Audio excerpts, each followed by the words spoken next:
আমাদের সহকর্মী সোহাগ বিশ্বাস আছেন রাজধানীর শাহবাগ মোড়ে এবং সেখানে অবস্থান করছেন ইনকিলাব মঞ্চের নেতাকর্মীরা এবং তারা এর আগেও দর্শক আপনারা দেখছিলেন যে তারা মিছিল করছেন।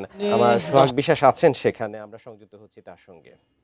তিনি শহীদ হয়েছেন এমন তথ্য ছড়িয়ে পড়ার পরে শাহবাগ ওসমান হাদির শুভাকাঙ্ক্ষীরা জড়ো হতে শুরু করে।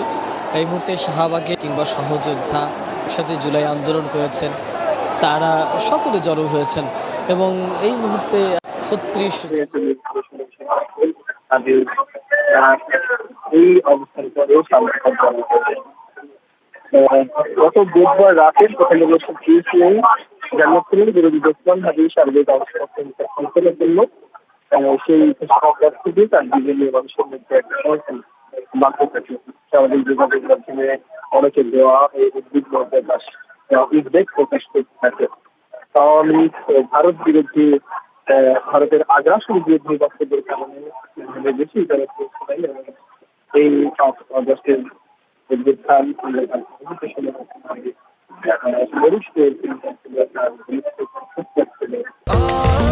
স্বাস্থ্যকর অল টাইম ফ্যামিলি কেক, সব সময় অল টাইম হেলদি লাইফ।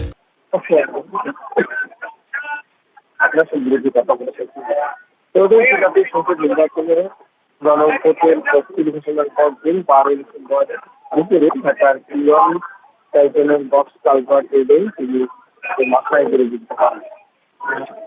খুব ক্লাস থেকে অন্যদিকে গুলি করা হচ্ছিল, তিনি রিক্সায় করে পাশ থেকে